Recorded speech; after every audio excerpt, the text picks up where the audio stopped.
Est-ce que vous vous êtes déjà demandé pourquoi on avait autant d'extensions vidéo? Alors simplement, qu'est-ce qu'un fichier .mkv ou .mov? Eh bien dans cette vidéo, je vais tenter de répondre à toutes vos interrogations sur les fichiers vidéo. Dans le contexte des fichiers vidéo, on parle de conteneurs pour parler des extensions. Les conteneurs sont chargés de condenser toutes les informations d'un fichier vidéo. Ça comprend la vidéo, l'audio, les sous-titres et les métadonnées. C'est également les conteneurs qui vont s'occuper de gérer les informations des chapitres, pour un DVD par exemple. Ce qui différencie les conteneurs, c'est les codecs audio et vidéo, ainsi que les formats de sous-titres qu'ils supportent. Plus d'informations sur les codecs ici. Ou voir simplement même la possibilité d'avoir des sous-titres. Le format AVI par exemple ne supporte pas les sous-titres nativement. Pour pouvoir lire un fichier vidéo, il faut que votre programme supporte les codecs et le conteneur. Par exemple, l'autre jour j'ai eu un problème quand j'ai voulu utiliser un fichier enregistré par OBS, qui était enregistré sous format MKV, et qui n'est pas compatible avec le logiciel de montage que j'utilise, DaVinci Resolve. J'ai donc dû changer les options dans OBS afin qu'il enregistre des fichiers plutôt sous le format MOV. C'est à cause de ce genre de problème qu'il est important de connaître les conteneurs les plus utilisés. Les plus importants selon moi à connaître sont le MP4, MOV et MKV. Vous êtes sûrement déjà tous familiers avec MP4. C'est le conteneur le plus utilisé et un de ceux avec le meilleur support pour les codecs, avec l'AVI.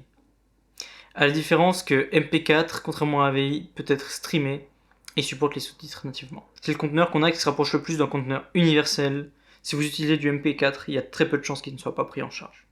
Ensuite, on a son ancêtre développé par Apple, le QuickTime, ou MOV. Extrêmement similaire à MP4 et même interchangeable dans la plupart des cas.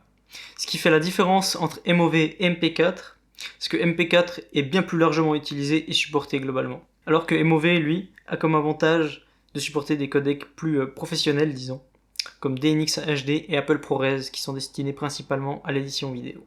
Aussi incroyable et répandu que soit MP4 et MOV, ce ne sont malheureusement pas toujours la solution.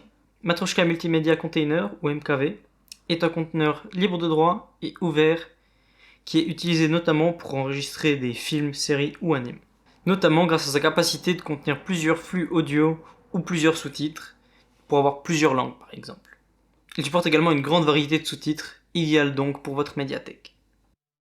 Alors ce ne sont pas les seuls conteneurs, il existe des dizaines, voire des centaines d'autres conteneurs, mais la plupart sont des dérivés ou obsolètes, et concrètement, à moins que vous n'ayez un cas d'utilisation vraiment très spécifique, je pense qu'un de ces trois conteneurs va sûrement répondre à vos besoins. Si vous voulez le maximum de compatibilité sans vous casser la tête, MP4 est sûrement la solution. Si vous faites du montage vidéo, MOV peut être intéressant.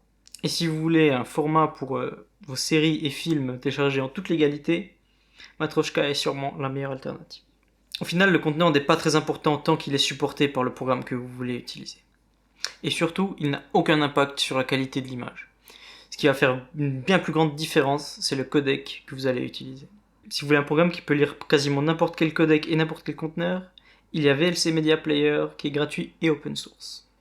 Si un programme ne supporte pas un conteneur, ou que vous voulez simplement en changer, mais que vous voulez conserver l'intégralité des informations vidéo sans toucher au codec, alors la meilleure solution que j'ai trouvée, c'est d'utiliser FFmpeg, qui est un outil en ligne de commande qui permet bien plus que de simplement changer de conteneur. Mais les alternatives me semblaient un peu douteuses. Pour ce faire, vous pouvez simplement utiliser cette commande. A noter que si le conteneur d'arrivée ne supporte pas les codecs utilisés, alors ça ne marchera pas. Si vous connaissez une meilleure alternative, un peu plus user-friendly, avec une interface graphique, n'hésitez pas à la mettre en commentaire. Si vous voulez changer de codec en plus du conteneur, alors Handbrake est une solution un peu plus facile à utiliser. Sinon, il y a toujours la possibilité de simplement changer l'extension d'un fichier et de croiser les doigts. Mais rappelez-vous, l'extension d'un fichier n'a aucun impact sur le contenu d'un fichier. C'est-à-dire que le formatage du fichier ne changera pas. Si vous changez un MP4 en MKV par exemple, le formatage sera toujours celui d'un MP4, pas MKV. Ça va peut-être marcher, mais vous risquez de casser des fonctionnalités du conteneur. Voilà, vous savez maintenant quel conteneur utiliser et quand, et même comment en changer. Donc si vous voulez en apprendre encore plus sur les fichiers ou sur les ordinateurs en général, abonnez-vous, parce que j'ai des tonnes de nouveaux contenus en préparation.